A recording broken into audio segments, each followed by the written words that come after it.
How can we influence the human behavior of assimilating and not standing out?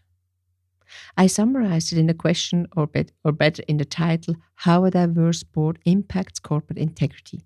The impact on corporate integrity the board has is huge, and there are different factors which can positively contribute.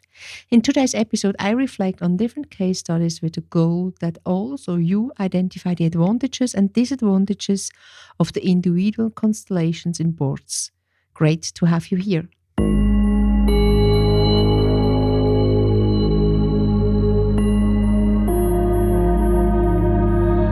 Corporate integrity, fraud, non-compliance, and cybersecurity. Would you like to understand the root causes, detect threats, and take measurements to protect the most precious assets?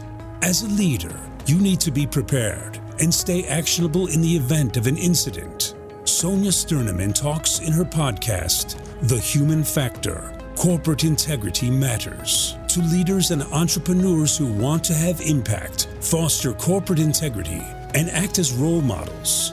As an international expert for corporate governance and integrity, entrepreneur, and independent board member, she knows the challenges. Let her inspire you. Welcome back to this new episode of the podcast, The Human Factor, Corporate Integrity Matters. You might be a board member, executive or non-executive, an auditor, an investigator, in short, a corporate integrity leader, or on your way there. What we all have in common, we strive for leadership with integrity in our profession. I'm your mentor and sparring partner when it comes to corporate integrity with impact. Founder of Corporate Integrity Concepts with different formats to establish and implement corporate integrity at leadership level. The vision behind that is nothing less than to protect and secure assets, reputation, and actionability, yours and the one of your organizations. More than ever before, corporate integrity matters to all of us. There are many arguments why diversity in the boardroom is important, but for me, the most crucial one is that a diverse team, no matter in which room, increases corporate integrity, but only if correctly done. And here, before I dive into the details, I would like to express my deep conviction that diversity is not going to be achieved via the gender discussion only.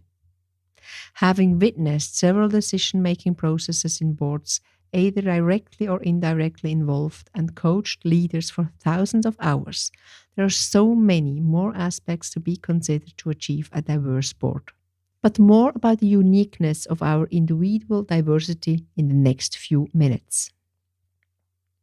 My colleague in our leadership peer group raised a topic and complained that he is so tired of all the discussions about diversity. With his opening, several colleagues, male and female, followed, and it was interesting to see that we are all aligned. Great topic, not yet solved to serve. Often the discussion stops when it should start. I mean, just delegating someone to take care is not what supports the organizations and especially individuals. We must foster real in-depth discussions about the need for an effective decision-making process. And yes, I am convinced that these in-depth discussions need to start at the board level. Are these agenda topics popular? Most of the time, not. Do we spend a decent amount of time for it? The answer, as before, why?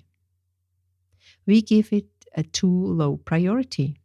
Maybe we also have not yet realized the dependencies between our vision goals and the human behavior as such.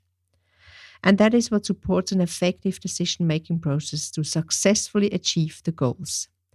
I always remember our early reunion and annual general meeting of Swiss certified accountants. For years, my colleagues and me make jokes about the conference of penguins, all dressed in either black, grey or dark blue suits. Same profession, same suits, same what? Same opinion? That's a question. It does not only happen to our professional body, it's what can be seen all over the place.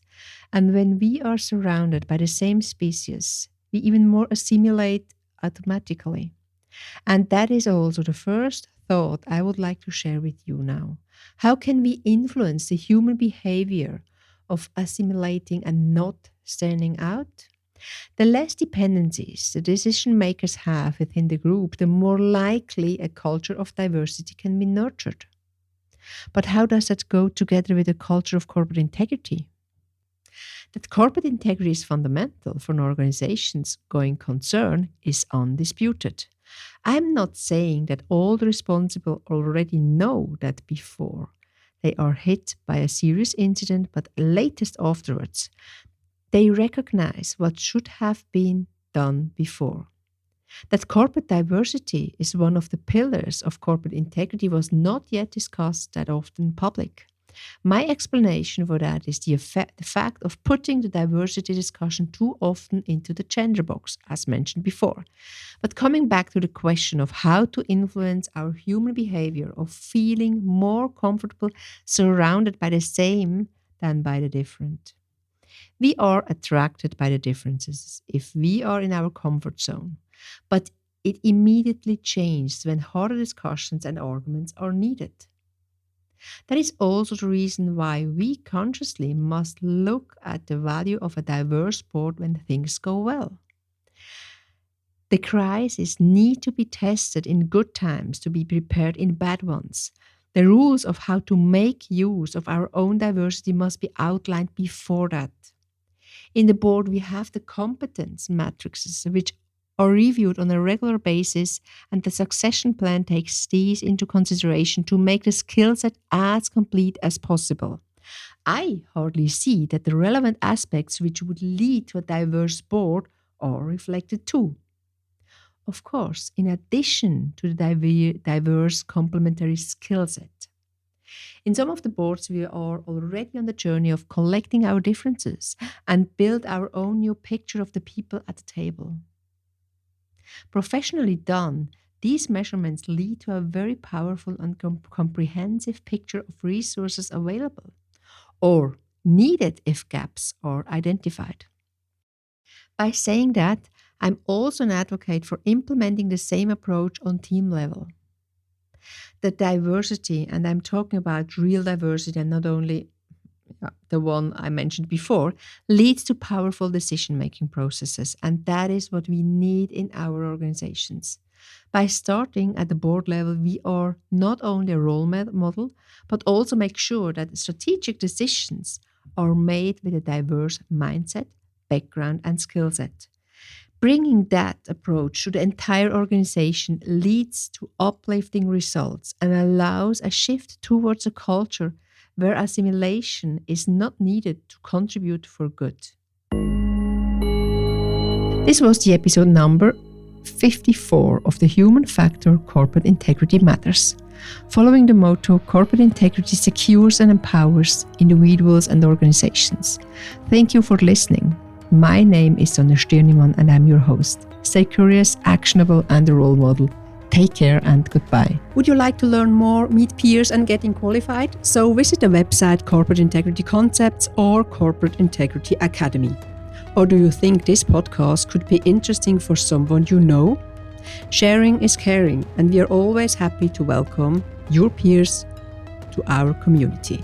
And if you like this episode, subscribe and don't miss any of the future ones. The show notes are, of course, enriched with relevant information, and your connection via any of the social media channels is highly appreciated and will be answered. Promised.